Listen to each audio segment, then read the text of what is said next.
Yopidou!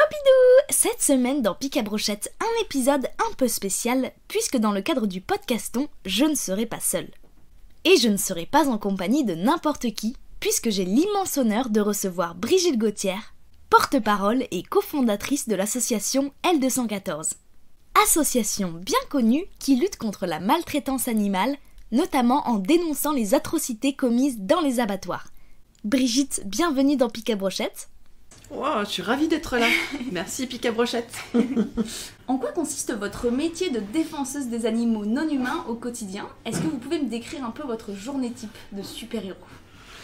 Oh là là, déjà absolument pas super-héros ou super-héroïne, ça marche pas du tout. C'est un quotidien...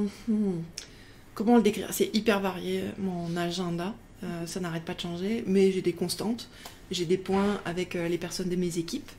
J'ai des réflexions, des réunions de réflexion stratégique.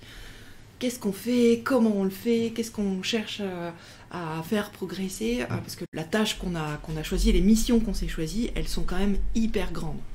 Et donc du coup, on ne peut pas tout faire d'un coup. Donc où est-ce qu'on met notre focale d'attention? Donc il y a toutes ces choses-là. Et puis après, du quotidien.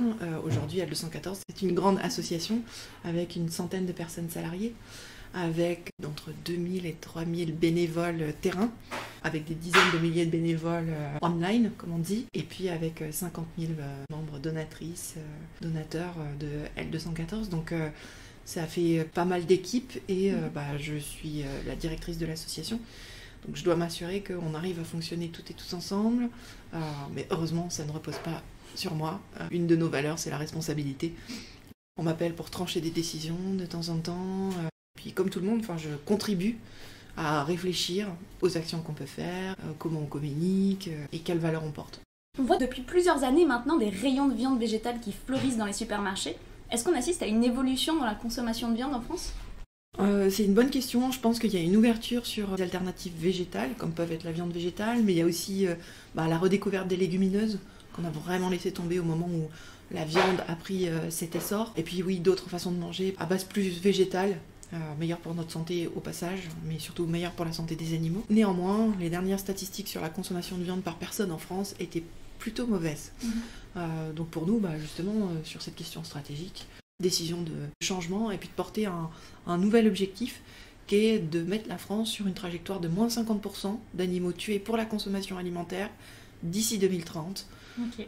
Donc ça prend en compte les importations et tout ça, mais se donner des objectifs, parce que là, tout le monde pense qu'il consomme moins de viande, et en fait, la consommation par personne, elle augmente. C'est un peu le côté insidieux de l'industrie de la viande, qui arrive à nous mettre de la viande un petit peu partout, et à continuer de nous en faire consommer à l'insu de notre plein gré, finalement. Donc il n'y a pas spécialement plus de végétariens et de... Alors on ne sait pas, parce que les statistiques montreraient que c'est plutôt stagnant, ça augmente, mais tout doucement, etc. Alors que si on regarde par rapport à, même il y a une dizaine d'années, aujourd'hui, dans nos entourages, on croise de plus en plus de personnes qui sont végétariennes ou véganes, ou qui se revendiquent comme telles, ou qui disent « Oh non, moi je suis pas végétarienne, juste je ne mange pas les animaux. » Ok, c'est bon. Voilà, je ne veux pas d'étiquette. Mais très bien, le tout c'est dans nos pratiques, qu'est-ce que ça implique sur les animaux? Beaucoup de personnes qui disent aussi qu'elles ont réduit leur consommation de viande, donc prendre appui sur toutes ces personnes qui vont dans le bon sens, qui sont pleines de bonne volonté, pour faire changer en fait l'offre, l'environnement alimentaire. Aujourd'hui, notre environnement alimentaire, il est saturé de produits d'origine animale. Vous avez 9 chances sur 10, je pense, de prendre un produit où il y a des animaux dedans. L'idée, ça va être de changer cet environnement, l'offre alimentaire, ne serait-ce qu'en supermarché. Alors effectivement, il y a des rayons qui se développent un peu, ça dépend des moments, mais en tout cas, ils ont fait leur place dans les supermarchés. Et puis, il y a tout l'environnement socio-culturel aussi. La viande, ça renforce. Si t'en as pas, t'auras des carences. Oh, mais où sont les protéines, le fer, le calcium? On se pose tout un tas de questions, alors que, il n'y a pas spécialement de problème à consommer vegan. Il y a quelques points d'attention, mais j'ai envie de dire, comme quand on mange de la viande, il devrait y avoir quelques points d'attention. Il y a beaucoup de maladies cardiovasculaires, certains types de cancers, de diabète, et ça, on ne l'interroge pas, alors que par contre, ne pas manger les animaux, là, c'est un problème. Oui, j'avais mon médecin qui me disait que justement, elle rencontrait de plus en plus de gens qui mangent de la viande, mais qui ont des carences en B12.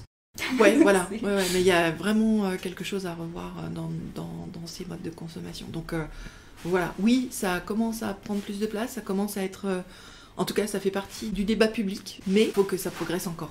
Vous êtes végane, est-ce que vous avez convaincu des gens d'arrêter de manger de la viande? Comment? Quelle méthode vous conseillez pour tenter de convaincre son entourage comme alternative à la séquestration dans une cave? Alors d'abord, je suis pas végane, je consomme végane. Ça pour moi c'est un point important parce que ça fait pas partie de mon identité. C'est une composante. Par ailleurs, je suis bonne vivante, comme les gens qui mangent de la viande, ça fait pas partie de leur identité forcément. Après, est-ce que j'ai convaincu des personnes de sauter le pas, le avant, après, je mange des animaux, j'en mange plus? Je crois pas. Je crois pas, parce que je pense que ça fait partie de processus qui sont assez individuels pour l'instant. On a un problème systémique, donc effectivement, on pourrait pas convaincre tout le monde, mais du coup changer la structure de notre société pour que les gens mangent plus les animaux. Mais aujourd'hui, c'est des décisions personnelles. Et la décision personnelle, des fois on a l'impression que c'est un événement qui nous fait changer, mais en fait, c'est toute la construction, tout notre environnement, des petits trucs qui se sont passés à droite à gauche qui font qu'à un moment, peut-être il peut y avoir un déclencheur. Et peut-être on peut être là au moment du déclencheur. Peut-être certaines de nos paroles peuvent être le déclencheur. Mais voilà, j'y crois pas beaucoup. Et avec L214 en fait, donc là, moi c'est à titre personnel. Enfin, je vois dans ma famille, de mon côté de la famille, y a personne qui a arrêté de manger les animaux par exemple. Alors que je suis très proche de ma famille, personne n'a arrêté de manger les animaux. Donc je crois assez peu à mon pouvoir de convaincre ou de persuasion, ça ne marche pas. Par contre, avec l'association, je pense qu'on a permis justement de mettre des éléments un peu déclencheurs, des arguments forts, et puis surtout de montrer la réalité, parce que quand on ne sait pas la réalité, on ne peut pas se rendre compte, on ne peut pas réaliser ce qui se passe pour les animaux, que ce soit en termes de chiffres, de conséquences, d'images, de se rendre compte, de percevoir ce qui se passe pour les animaux. Et là, c'est vraiment un travail important, mais ce sera plus par l'association et donc par le travail collectif qu'on a au sein de l'asso. Et les personnes que je vois les plus convaincantes finalement, c'est comme mes enfants, celles qui ne sont pas militantes finalement avec leurs amis et tout ça, parce que nous on a été casse-pieds. Alors quand je dis nous, c'est Sébastien, mon compagnon et moi. On a vraiment été casse-pieds avec nos familles au début. Dire mais comment ça se fait que vous comprenez pas? On vous le dit, pour manger de la viande, faut tuer des animaux. On dit ça quand même à des éleveurs, à des bouchers, à des maquignons dans nos familles. Donc des gens qui savent vraiment bien comment ça se passe quoi. Enfin, allô. Mais mes enfants, et je pense beaucoup de personnes, ont des approches très différentes. Le fait même de ne pas manger les animaux, ça se voit quand on est à table, et elles laissent venir les questions. Et là, c'est tellement plus puissant. Donc on a un rôle, nous, en tant qu'ONG, d'apporter de l'information. Et là, effectivement, on va s'introduire par les réseaux sociaux, par les journaux télévisés, etc. Donc l'information va passer par ce biais-là, qui est une information non choisie. Et après, quand on est en 1 à 1, plutôt de l'information choisie et des questions qui sont posées, ou du partage, simplement. Moi, quand je vois les images, ça me brise le cœur, ou des choses comme ça. Mais partager son ressenti, pas forcément tenter d'imposer un point de vue, ça marche juste pas. Je suis sûre que vous y avez déjà réfléchi sous la douche. Quelle méthode radicale permettrait selon vous de faire en sorte que tout le monde arrête de consommer de la viande du jour au lendemain? En méthode radicale, on avait pensé installer des personnes dans un abattoir, tout simplement, au poste de tuerie, et puis regarder les conséquences que ça peut avoir sur les animaux, regarder en face les animaux en train de se faire tuer, les regards, et d'ailleurs c'est pour ça que les images d'abattoirs ont tellement choqué, c'est pas tellement que la réglementation soit pas respectée ou respecter ça. On y connaît tous plus ou moins rien, c'est pas ça qui nous choque, c'est les regards des animaux, c'est leur attitude, c'est leur tentative de fuite, c'est la peur qu'on perçoit et des attitudes qu'on aurait équivalentes nous si on se trouvait dans la même position. Et donc du coup le fait d'être dans l'abattoir, alors dans l'abattoir, nous les images qu'on montre, il y a le son, il y a l'image, il manque l'odeur. Et franchement, toutes les fois où j'ai dû aller dans des abattoirs, c'est quelque chose qui m'a choquée, extrêmement choquée aussi. Et puis il y a le vécu des ouvriers d'abattoir aussi. Le fait d'être au plus près de ces personnes et de voir ce qu'on leur impose, donc ce qu'on leur oblige à faire, et à refaire et à refaire et à refaire, on est sur du travail à la chaîne, je trouve que c'est bien impactant. On pourrait faire la même chose dans un élevage intensif, dans une maternité de porcherie par exemple, voir les porcelets naître sur les sols en caillebotis, voir les mutilations qui sont pratiquées, la coupe des queues, le meulage des dents, la castration avec analgésique ou quoi, mais de voir tout ce malheur en fait qu'on génère autour de ces animaux. Je crois que ça ce serait à la fois radical, ça ressemble un peu à Orange Mécanique, et à la fois soyons au plus près des conséquences de nos choix. Pas très rigolo. Mais voilà. Après, il y a l'autre solution très radicale aussi, c'est d'avoir une semaine intensive d'alimentation végane trop bonne. Donc voilà, soit on parle au cœur, soit on parle au ventre. En tout cas, on peut être que touché par la question de ce qu'on fait aux animaux. Je pense que tous les végétariens connaissent ça. Quand tu dis que tu manges pas de viande, on te propose du poisson, car c'est bien connu, c'est une variété de carottes, les poissons, qui vit dans l'eau. Est-ce que c'est vraiment moins grave de manger du poisson ? Alors c'est vrai qu'on a cette question-là, mais les lardons aussi, c'est pas de la viande, et le jambon non plus. Moi j'ai déjà entendu ça, et donc là j'en dis waouh. Mais en tout cas, en ce qui concerne les poissons, bien sûr que c'est pareil en réalité. Alors eux sont plus souvent victimes de la chasse, c'est-à-dire la pêche, mais il y a aussi de la pisciculture qui se développe, et du coup des conditions d'élevage intensives, avec des bassins qui sont dégueulasses. On a eu des enquêtes, vous pouvez aller voir sur notre site, sur l'aquaculture, des poissons qui sont tassés dans des bassins en béton. Et les poissons, enfin la question de savoir c'est est-ce que ça les affecte ou est-ce que ça les affecte pas ? La réponse est oui, ça les affecte. Oui, ils sont aussi doués de sensibilité, ils ont des émotions, leur vie peut se passer bien ou mal. C'est comme pour les autres animaux, c'est les mêmes conséquences pour eux. Et en termes de quantité, en termes de quantité, c'est huge. Dans le monde, on est à un peu moins de 100 milliards d'animaux terrestres tués pour la viande, le lait, les œufs. Et on est à 3000 milliards d'animaux aquatiques. Et on peut même pas s'en rendre compte, en fait, c'est des quantités tellement astronomiques. Les gens ignorent souvent, on tue 3 millions d'animaux par jour dans les abattoirs en France. Et souvent les journalistes nous... Non, vous êtes en train de dire par an. Non. Par jour, 3 millions chaque jour. Et les poissons c'est 15 fois plus, faut vraiment qu'on percute. Oui, nous aussi, on s'est retrouvés une fois avec des lasagnes au saumon, en disant qu'on ne consommait pas d'animaux. Pardon. Terme environnemental, est-ce que c'est équivalent, c'est pire, c'est un peu moins pire ?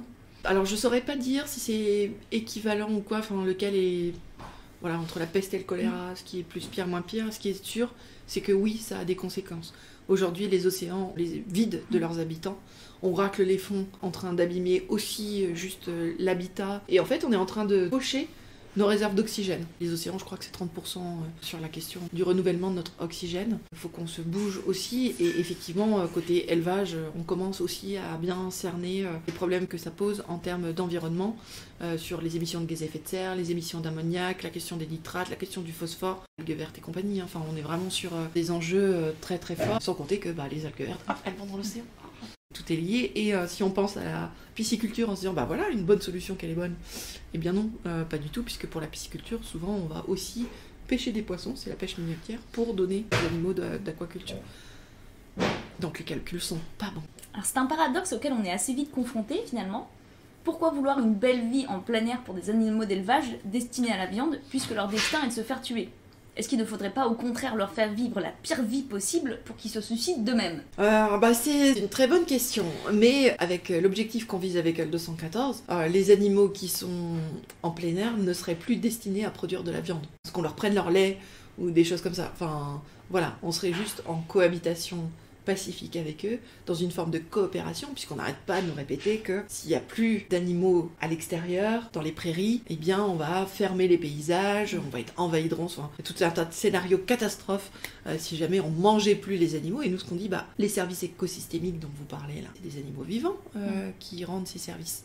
Payons-leur le service rendu, pas en les envoyant à l'abattoir, mais en accompagnant, en les protégeant, les mettre dans des pires conditions d'élevage. C'est le cas pour 8 animaux sur 10 aujourd'hui en France abattus, qui proviennent d'élevages où ils n'ont pas d'accès à l'extérieur. Non, on ne souhaite pas ça à son pire ennemi. Et effectivement, si les conditions d'élevage sont moins pires quand il y a un accès à l'extérieur, c'est presque une traîtrise supplémentaire de les envoyer à l'abattoir derrière. Et d'ailleurs, il y a beaucoup d'éleveurs qui sont dans cette situation-là. Dans le documentaire de Cyril Dion, notamment.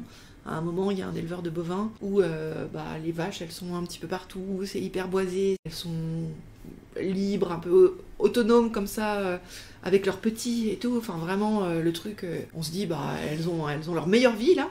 Et en fait, Bella et Vipulan lui posent la question, ah oui, mais quand elles partent à l'abattoir, et en fait, il n'est pas capable de répondre, il est enserré par l'émotion, et il se met à pleurer. Et nous, on a beaucoup d'éleveurs aussi avec qui on peut être en contact qui lui disent moi, je m'arrange pour pas être là le jour où les animaux partent à l'abattoir. Ils ont des stratégies d'évitement aussi pour pas être confrontés à ça si un tant soit peu ils sont attachés aux animaux, quoi. Et il y en a, ils ont une vache qui partira jamais à l'abattoir, mais tous les autres ils vont, mais ils s'accrochent sur un ou un individu et tout ça. Et souvent, bien souvent, ceux-là, au bout d'un moment, ils raccrochent en disant mais non, juste je suis juste pas cohérent avec moi-même, quoi. Je me mets dans une position intenable psychologiquement. Non, il y a d'autres formes de coopération à avoir qui sont pas basées sur l'exploitation. On entend souvent des arguments comme « l'humain est fait pour manger de la viande, c'est comme ça depuis la préhistoire ». Déjà, est-ce que c'est vrai? Est-ce qu'on est vraiment fait pour manger de la viande? Et même si c'était le cas, est-ce qu'on pourrait pas changer notre nature profonde? Petite, j'avais un chat qu'on nourrissait avec les restes des repas, et on mangeait très rarement de la viande, donc petit à petit, mon chat est devenu végétarien, il refusait de manger de la viande. Et visiblement, ça lui a réussi, il est encore vivant aujourd'hui. Donc, qu'est-ce que vous pensez de tout ça? Moi je suis pas forcément biologiste, je vois qu'il y a des débats sur est-ce qu'il y a très très longtemps on mangeait de la viande ou est-ce qu'on n'en mangeait pas, et puis c'est le fait d'avoir mangé de la viande qui a permis à notre cerveau de se développer, tout ça c'est des hypothèses, j'ai l'impression que ça va arranger certains discours, d'autres pas. La question c'est aujourd'hui, de quoi on a besoin, et aujourd'hui les études montrent qu'on peut se nourrir de façon 100% végétale sans que ce soit dommageable pour nous, voire même au contraire bénéfique pour nous, en tout cas par rapport à une alimentation standard dans les pays riches aujourd'hui. On s'en fout de ce que faisaient nos ancêtres. Voilà, enfin, il y a plein de choses qui faisaient qu'on voudrait absolument pas voir aujourd'hui.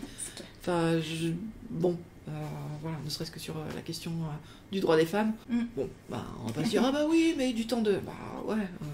on va pas y revenir, quoi. On vivait jusqu'à 30 ans, quoi. Voilà, on vivait jusqu'à... Bon, ce qui s'est passé, on ne peut que l'accepter. Ça nous est raconté aussi d'une certaine forme.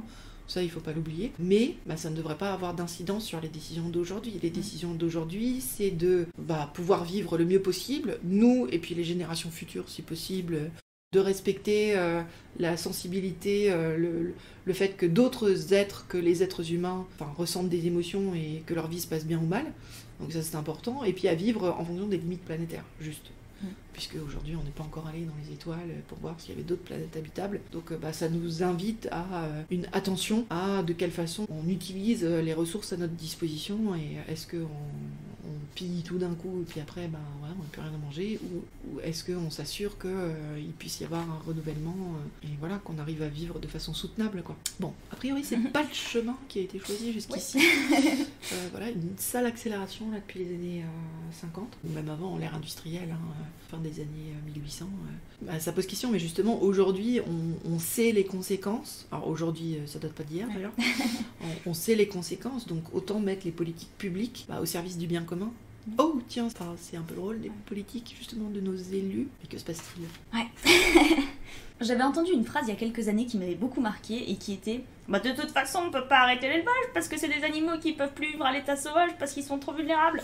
Alors c'est absurde, et en même temps, imaginons qu'on interdise l'élevage en France demain, comment ça se passerait? Alors si on le faisait du jour au lendemain, effectivement on serait confronté à un problème assez important. Néanmoins, les animaux qui naissent aujourd'hui pour faire de la viande, c'est des animaux dont on contrôle les naissances. Déjà, on peut arrêter de faire naître des animaux. Et là, on coupe le robinet d'entrée de ces animaux. Il y a un certain nombre d'animaux qui, effectivement, alors non seulement ne peuvent pas retourner à l'état sauvage, mais simplement ne peuvent pas vivre. Je pense aux poulets. Les poulets, leur vitesse de croissance aujourd'hui, par les sélections génétiques successives qui ont eu lieu, aujourd'hui, un Ross 308, il passe de 50 grammes à un jour à 3 kilos en une quarantaine de jours. Donc il a multiplié par 60 son poids. Il y a des refuges qui ont recueilli ces poulets à croissance ultra rapide. Et en fait, ils ont plein de problèmes. Problèmes de pattes, problèmes pour se déplacer, problèmes cardiaques, problèmes respiratoires. Alors qu'on retrouve aussi dans les élevages, ça fait partie des pertes. Il y a des éleveurs qui nous disent moi je suis technicien d'ambiance et je ramasse des cadavres. C'est ça mon rôle aujourd'hui. Technicien d'ambiance? Ouais, je vérifie qu'il fait pas trop chaud, il fait pas trop froid, il y a de l'eau à disposition, il y a de la nourriture, mais je suis pas en train de m'occuper des animaux. Je ne prends pas soin des poulets, j'en ai 20 000 dans mon bâtiment. Donc j'ai aucune relation avec les poulets, quoi. Si ce n'est ramasser les cadavres, point. Ces poulets-là, oui, leur vie, c'est une vie de souffrance. Donc ça n'a aucun sens. Les vaches, les Primolstein aussi, ont été sélectionnées successivement pour qu'elles produisent du lait 4 fois plus, 5 fois plus que les besoins d'un veau. Ça va pas, et ça leur crée des problèmes aussi. Alors déjà, d'une part, autant laisser les veaux, mais d'autre part, aujourd'hui, c'est difficile pour elles d'avoir une vie satisfaisante. Donc il y a un certain nombre d'animaux où juste c'est pas la peine de les faire se reproduire. Et d'ailleurs, les poulets, ils peuvent pas se reproduire spontanément, ils sont obligés d'affamer les grands-parentaux et les parentaux de façon à faire des œufs de l'autre côté. Parce que sinon, ils meurent trop rapidement. En fait, ils grossissent trop vite aussi. Les dindes, les dindons, ils sont obligés d'utiliser l'insémination artificielle. Donc vous avez des métiers qui sont des métiers de branleurs de dindons, par exemple. pour aller chercher la semence d'un côté et pour faire de l'insémination artificielle de l'autre. Parce que là aussi, vous avez des animaux qui sont trop lourds pour pouvoir avoir la reproduction. Donc, on est sur quelque chose de complètement fifou. Donc, après, il y a comment on s'organise avec des animaux qui peuvent avoir une vie satisfaisante et comment on vit en bonne intelligence avec eux. En fait, on a éradiqué la plupart des herbivores sauvages. Il y a des espaces, comme aujourd'hui, on a des espaces naturels dans lesquels on pourrait accompagner une reprise au fur et à mesure des animaux. Mais il existe aussi des animaux marrons. En Espagne, un éleveur a arrêté son activité, a ouvert les portes et les bovins qu'il avait sous sa responsabilité sont partis dans les Pyrénées. Et ils ne sont pas morts. Au contraire, ils ont développé leur communauté et tout ça. Leur seul problème, c'est quand ils arrivent vers les routes françaises ou en France, on ne sait pas gérer. Et du coup, la voie qui est choisie pour les gérer, c'est la voie létale. On va les tuer parce que vous comprenez, ça risque de faire des accidents de la route. Donc c'est nous qui ne savons pas vivre avec d'autres animaux en liberté, mais de la même façon que dans nos villes, on a du mal à vivre avec les piégeons, avec les rats, sans penser tout de suite, la plupart du temps, à juste les éliminer. Ils rendent des services, mais indépendamment de ça, ils ont leur propre vie à vivre et on devrait être foutus de vivre en bonne intelligence avec ces autres animaux. Et puis si on peut se rendre service mutuellement, c'est tant mieux. Non, on ne sera pas envahi par les animaux, ou ils vont pas complètement disparaître si on décide de ne plus les manger. Il y a d'autres formes à inventer. On pourrait recréer, il y a des forêts qu'on peut laisser repousser, parce qu'on sait que c'est des super puits de carbone. On essaie de nous vendre les prairies puits de carbone. C'est de la gnognotte à côté des forêts, des jeunes forêts notamment. Il y a le fait de recréer des espaces, des zones humides, et des choses comme ça, parce qu'on a beaucoup asséché aussi pour justement cultiver tout ça, et en fait on aura besoin de bien moins de terre si on a une alimentation 100% végétale. C'est des pistes aussi pour répondre à nos besoins de nourriture en étant de plus en plus d'humains sur la planète. Il faut qu'on puisse nourrir tout le monde, et l'alimentation qui demande le moins de ressources, c'est une alimentation 100% végétale. Elle demande moins de ressources, mais elle ne donne pas moins de plaisir. Pour obtenir du lait, il faut que la femelle ait un petit. Ensuite, en tuant ce petit, pour éviter qu'il boive le lait, on peut traire la femelle pendant plusieurs mois. On voit dans ce cas très facilement en quoi consommer du lait nécessite de tuer des animaux. En revanche, dans le cas des œufs, c'est différent, puisque les poules que nous avons domestiquées et donc modifiées sont conditionnées à pondre un œuf par jour une bonne partie de l'année. Est-ce que du coup, pour des élevages en plein air, on peut parler de souffrance animale ? Il faut revenir aux origines. Effectivement, dans le cas des œufs, le problème, c'est pas les œufs, c'est les poules. Pour une fois qu'on a la solution de ce problème, c'est quand même pas mal. Qu'est-ce que ça impose de faire vivre aux poules pour obtenir leurs œufs ? Les poules, effectivement, on les a pas mal sélectionnées, mais elles restent des oiseaux arboricoles, donc qui vivent en forêt normalement. Si vous regardez des élevages de poules pondeuses, même avec du plein air, souvent c'est une espèce de prairie, où c'est compliqué pour elles, puisque pour elles sont trop capables de voler en plus la plupart. Elles sont... Voilà. Alors moi j'en ai vu qui s'éclataient à monter dans une grange et à sauter, à monter dans les arbres et tout ça, quand elles en avaient la possibilité. On n'était pas dans le cadre d'un élevage, mais plutôt d'une espèce de refuge, où justement elles reprenaient leurs aises par rapport à ce qu'elles étaient en capacité de faire. Mais voilà, elles aiment se percher pour dormir, pour être à l'abri des prédateurs, sous les feuillages, parce que comme ça, à l'abri des prédateurs d'en haut, de ceux d'en bas. Enfin voilà, c'est tout un... Quand on est bonne à manger pour plein de gens, il faut penser à se mettre à l'endroit où ces gens ne viendront pas vous chercher. Et donc c'est sur des branches d'arbres. Donc il faudrait un nouveau label d'œufs poules élevées en forêt. Ouais, mais la question c'est surtout est-ce que c'est utile, voilà, et non, on peut s'en passer. Voilà, alors avoir 3 poules dans son jardin qui vivent avec soi et tout ça, où on s'en fait des meilleures copines, elles n'en ont rien à fiche de leurs œufs, pourquoi pas. Voilà, mais après, refaire des élevages, non, on sait très bien que on a du mal, une fois qu'on a quelqu'un sous son joug, de pas être super exploitant, autant leur fiche la paix, peut-être leur aménager des forêts pour qu'elles puissent aller, et puis si on veut aller, on fera comme à Pâques, la chasse aux œufs éventuellement. Est-ce qu'elles arrêteraient un peu de faire des œufs du coup J'imagine qu'elles en feraient bien moins, parce qu'elles seront occupées à faire autre chose, d'une part. Parfois en élevage, j'utilise la mue aussi pour relancer la production, etc. Et puis au bout d'un an de ponte, elles pondent moins. Et c'est aussi ça l'industrie de l'œuf. Elle grandit jusqu'à 18 semaines. À 18 semaines, elle passe en élevage parce que ça y est, elle commence à pondre des œufs. Et au bout d'un an de ponte, pouf, tout le monde part à l'abattoir, parce que vous en avez besoin pour faire les vides sanitaires et tout ça. Des nuggets. Voilà.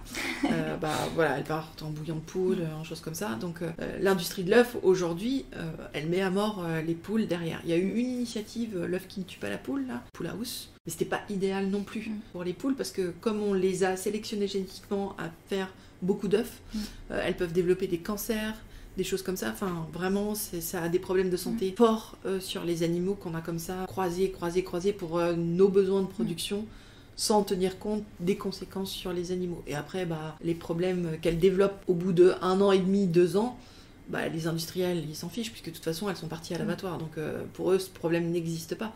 Mais c'est justement dans les refuges où on peut se rendre compte des conséquences vraiment sur les vies des animaux qui rendent vraiment difficile leur vie en liberté sur ces souches-là.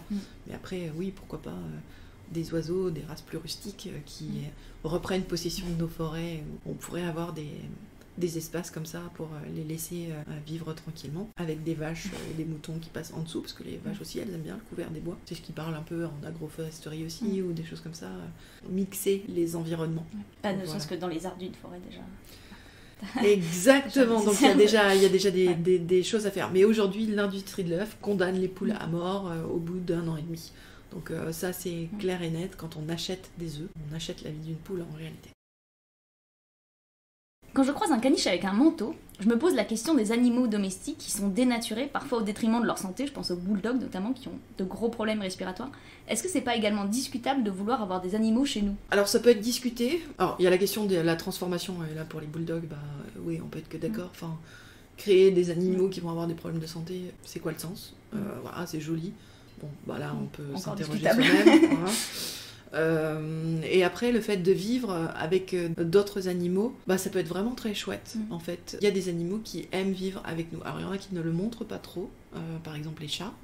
Si vous vivez chez un chat, vous vous en rendez bien compte, mais il aime bien quand même. Enfin, voilà, il montre par certaines attitudes que quand même il apprécie, notamment quand vous mettez des croquettes. Et les chiens aussi, ils aiment la compagnie des êtres humains. Est-ce qu'ils l'aiment vraiment, ou est-ce qu'ils sont tellement habitués depuis des millénaires que...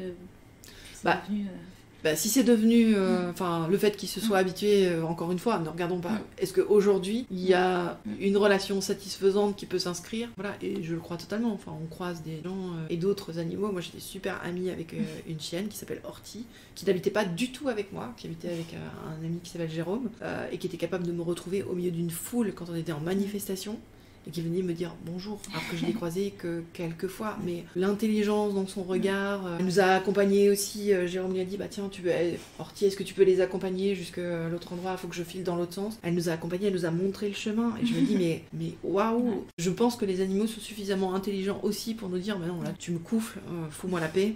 Ou, oui, moi j'ai du plaisir à échanger avec toi. On le voit aussi avec quelques animaux sauvages, quand vous vivez en bordure de forêt. C'est pas complètement loufoque d'avoir une amitié avec un écureuil ou avec des renards. On a vu aussi des recueils de sangliers ou des choses comme ça. Enfin, je pense qu'il peut y avoir des amitiés vraiment avec les autres animaux, et on voit même des amitiés interespèces dans les refuges. Les animaux, souvent, c'est pas juste des animaux d'une espèce qui sont ensemble, mais de plusieurs espèces, et on voit des amitiés improbables se faire entre un oiseau et puis un cochon qui vont être les meilleurs amis du monde, dormir ensemble, etc. Donc il faut changer de logiciel. Les animaux ne sont pas des marchandises, ne sont pas des objets qu'on achète et puis quand on n'en a plus envie, pouf, on les jette. C'est pas ça, c'est vraiment des membres de la communauté, des membres de la famille, et c'est comme ça qu'il faut voir les choses. Et peut-être une dernière chose, lorsque vraiment on sera dans une société qui se soucie de ce qui se passe pour les animaux, à ce moment-là, on aura des réponses beaucoup plus nombreuses à apporter sur comment on vit ensemble. Aujourd'hui, on est tellement dans une structure de domination que c'est difficile d'envisager ça, mais quelque part, aujourd'hui, on est dans un système de domination patriarcale aussi, des hommes vis-à-vis des femmes. Est-ce que pour autant, il faudrait que les hommes vivent d'un côté et les femmes de l'autre ? Maintenant, il faut chercher les moyens de comment on vit ensemble et comment on casse ce système de domination pour enfin être à l'égalité, à ce que nos besoins propres, qui peuvent être différents entre les individus, où on n'a pas les mêmes besoins, des fois entre sexes, enfin je veux dire, les hommes, les tampons hygiéniques, les cups et tout ça, ils s'en foutent. Ok, on a des besoins spécifiques, que nos besoins spécifiques soient pris en compte. Une poule n'a pas les mêmes besoins que moi, de même qu'une vache n'a pas les mêmes besoins qu'une poule, ou etc. Ça, c'est des besoins à prendre en compte, mais c'est l'équité, c'est-à-dire s'il y a une palissade, qu'on n'a pas tous la même taille, on n'aura pas le même réhausseur, mais c'est l'opportunité de regarder ensemble de l'autre côté. Voilà, c'est ça aussi. Et je pense qu'une société qui a vraiment la volonté de vivre en bonne intelligence, elle est capable de le faire. On entend de plus en plus parler des insectes qui seraient l'avenir de l'humanité. Est-ce que c'est une très bonne piste ou bien une nouvelle source de souffrance qui nous atteindrait moins parce que de toute évidence, un asticot c'est pas hyper mignon. Ouais, voilà, l'asticot c'est pas hyper mignon. Des études sont faites, mais il y a très peu d'études en fait qui sont faites sur la sensibilité des animaux. Et sur les insectes, il subsistait des doutes sur le fait qu'ils puissent justement être sujets de souffrance. Il semblerait quand même que probablement. Pour l'instant, en tout cas, on n'a pas de réponse super tranchée là-dessus, mais ça pencherait plutôt en leur faveur. Mais même si on n'avait aucun élément pour trancher aujourd'hui, le doute devrait nous inviter à leur foutre la paix. On a suffisamment de ressources dans le monde végétal pour ne pas aller enquiquiner les asticots. Et en plus, les asticots, moi, ça me fait pas rêver comme Oui, goût. c'est pas... On parle de l'acceptabilité de la nourriture. Bon, après, ils veulent les transformer en farine et tout ça, donc ni vu ni connu, je t'embrouille. Mais voilà, donc dans le doute, on a le même problème avec les poissons ou avec les poulets, qui n'ont pas d'expression faciale qui nous parle. Un poisson, quand est-ce qu'il sourit ? Et le fait qu'ils vivent dans un milieu totalement différent du nôtre nous met à distance. Il faut qu'on apprenne justement, c'est pas parce qu'on est éloigné, c'est pas parce qu'on ne comprend pas qu'on ne doit pas mettre en place des choses pour être dans le juste, quoi. Donc non, laissons juste expliquer, stop. On sait de plus en plus que la viande en quantité est néfaste pour la santé. Comment se fait-il qu'on n'en entende pas plus parler, notamment de la part des médecins ? Ce serait quand même pas un coup du lobby de la viande ? Sans déconner. Il y a bien des chances que ce soit un coup du lobby de la viande. Si vous regardez des fois dans les cabinets médicaux, regardez un petit peu les petites brochures qui sont mises à disposition, et puis vous verrez que de temps en temps, Culture Viande vous fait de la petite pub, quelques organismes comme ça, le CNIEL notamment, qui est un organisme de l'industrie du lait. Voilà. Non, on en mange. À un moment, on était super choqués. Un congrès de pédiatrie, dans les sponsors, c'était des industries du lait. Bon, voilà, c'est QFD, quoi. Enfin, je veux dire, oui, bien sûr, l'industrie de la viande, elle a vraiment pris son essor après les années 50. Ils ont la main mise, mais sur la politique, sur les questions de santé, sur tout un tas de questions, des trucs très concrets de leur influence. Bon, déjà le plan élevage que vient de nous donner le gouvernement, leur feuille de route là, avec l'interdiction par exemple des labels steak végétal, viande végétale, etc. Qui est même un non-sens. Enfin, à des moments aussi, je me dis le gouvernement se fiche de leur gueule en même temps. Enfin, je comprends pas très bien, puisque ça interdit aux entreprises françaises d'appeler steak végétal un steak végétal, mais des entreprises qui vendraient en France mais qui seraient à l'étranger pourraient le faire. Du coup, en quoi ça aide les éleveurs si vraiment ils tenaient mordicus à qu'on n'appelle plus steak végétal un steak végétal. Voilà. Bon, sur la tromperie du consommateur, ils repasseront. Je pense que la personne qui s'est retrouvée à manger un steak végétal en l'ayant acheté en supermarché à l'insu de son plein gré, elle n'est pas encore née. Voilà. Ou alors c'est le petit Gabriel ou le petit Marc, je ne sais pas, Gabriel Attal ou Marc Fesneau qui se sont trompés une fois. C'est un non-sens total. Et du coup, sur la santé aussi, on est aussi très ancré dans nos habitudes, mais il y a beaucoup de professionnels de santé aussi qui disent on consomme trop de viande. Les maladies cardiovasculaires, la viande et viande transformée sont considérées comme cancérigènes en l'autre, probablement, on le sait. Mais les actions publiques pour faire changer nos habitudes alimentaires ne sont pas là, ne sont pas au rendez-vous.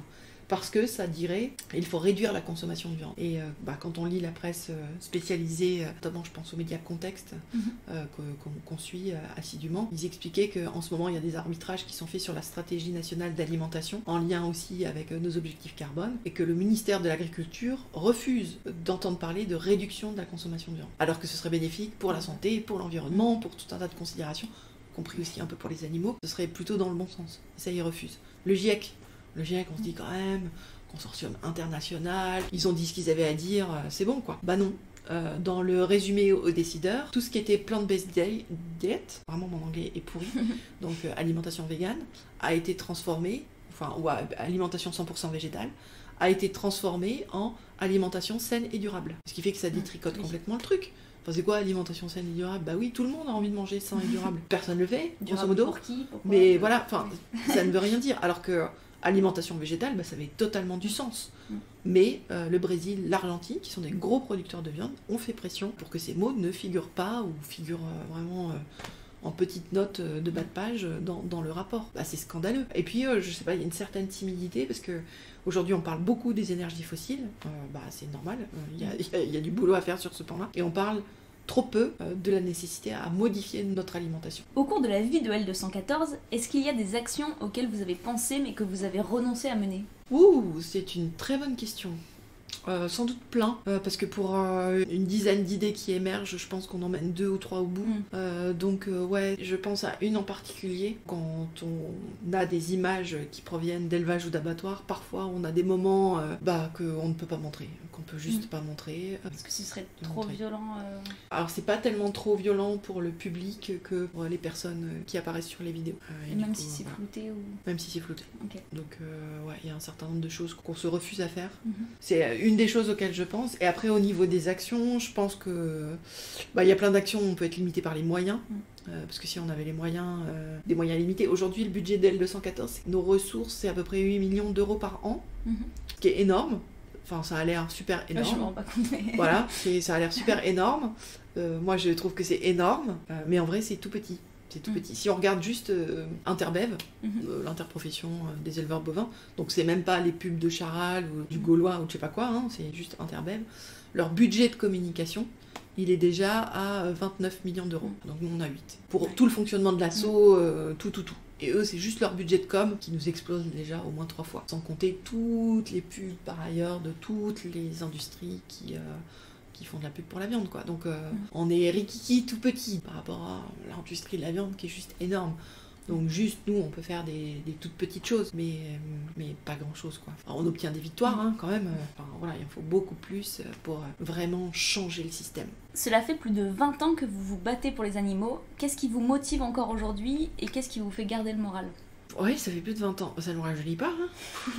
Alors déjà, pas le fait que ça fasse 20 ans, ça c'est sûr. Mais c'est de voir qu'il y a de plus en plus de personnes qui rejoignent le mouvement. On a des messages d'encouragement qui sont juste waouh, ça réchauffe le cœur. Des gens qui justement disent ah bah tiens, j'ai pris conscience grâce aux images, pour les ressources qu'on met à disposition et tout ça. Ça aide à tenir de voir que d'un mouvement qui était il y a 20 ans microscopique en France. Enfin, on connaissait l'ensemble des personnes qui militaient pour les animaux, qui militaient contre le spécisme. C'est-à-dire vraiment le fait de dire notre société, elle a mis une espèce de mur entre les êtres humains d'un côté et les autres animaux de l'autre. Les humains qui sont théoriquement égaux, etc. Enfin, je dis en théorie parce qu'en pratique, il y a encore du boulot. Et les autres animaux qu'on peut se servir pour se distraire, pour se nourrir, pour se machin, qui sont des ressources en fait à notre disposition. Donc l'idée c'est de casser ce mur et d'avoir une société de cohabitation. Donc on était une poignée de personnes il y a 20 ans. Et aujourd'hui, on est bien plus nombreuses et nombreux, quoi. Enfin, moi, à une époque, je pouvais me vanter de connaître, je pense, à peu près tout le monde. Aujourd'hui, c'est juste impossible. Mais c'est merveilleux. Voilà, de croiser plein de gens qui s'engagent, qui font des choses, des fois dans leur coin, des fois en collectif, qui sont dans l'action. C'est ça qui aide à tenir. Et puis une super équipe aussi. Enfin, la team L214, des personnes extraordinaires, les bénévoles, même façon. C'est ça qui donne de l'énergie. Et je rajoute juste une petite question. Qu'est-ce que ça vous fait encore aujourd'hui de voir ces images, ces vidéos, ça vous touche encore? Est-ce que vous avez du mal? On ne peut pas rester insensible devant les images. Enfin, c'est juste impossible. Par contre, on peut être plus ou moins rapidement résilient. Et je crois que le fait d'être dans l'action protège quand même pas mal. Après, on n'est absolument pas égaux et au sein d'L214, on a plusieurs psychologues qui sont à disposition pour être accompagnés justement dans la vision de ces images, mais pas que. Enfin, ça peut être aussi des difficultés organisationnelles. C'est pas le monde des bisounours, on peut avoir des conflits aussi, des choses qu'on vit plus ou moins bien. Il faut qu'on ait des personnes avec qui on puisse échanger et puis faire des obstacles, en fait, des opportunités de progresser, être dans l'apprentissage un petit peu tout le temps. Personnellement, j'ai jamais été anéantie par les images. Ça peut me toucher, il y a des regards qu'on n'oublie pas. Mais vraiment, je pense que le fait d'être dans l'action, d'essayer de faire des choses, participe au fait de pouvoir continuer sans se mettre dans une situation de danger par rapport à soi-même aussi. On peut reprendre la métaphore de l'avion. On doit faire attention à l'épuisement militant. Et dans un avion, l'oxygène en premier, c'est à soi qu'il faut le mettre pour pouvoir ensuite aider les autres. Prendre soin de soi, pouvoir continuer d'être efficace. Voilà. Les animaux, ils ont besoin qu'on soit dans nos pleines capacités, en pleine santé, pour pouvoir les aider. L'idée, c'est pas de s'auto-flageller, de s'imposer des trucs super durs. Au contraire, voilà, développer une certaine solidarité entre soi. Un bon moyen de se régénérer aussi, c'est d'aller dans les refuges. Et de voir qu'il y a d'autres choses possibles, de voir des animaux qui sont juste heureux, d'être dans leur flaque de boue, là, d'être au soleil, tranquille. Juste ça, c'est waouh! Voilà. Donc quand on a besoin, on file se mettre au vert pour profiter des choses positives. Super, et merci beaucoup Brigitte Gauthier. Vous avez été passionnante, merci beaucoup d'avoir accepté cette interview. Pardon. Et c'est la fin de cet épisode. Merci beaucoup pour votre écoute. N'hésitez pas à me dire si vous voulez d'autres épisodes spéciaux qui sortiraient le mercredi du coup. Et dites-moi aussi qui vous souhaiteriez que j'interviewe.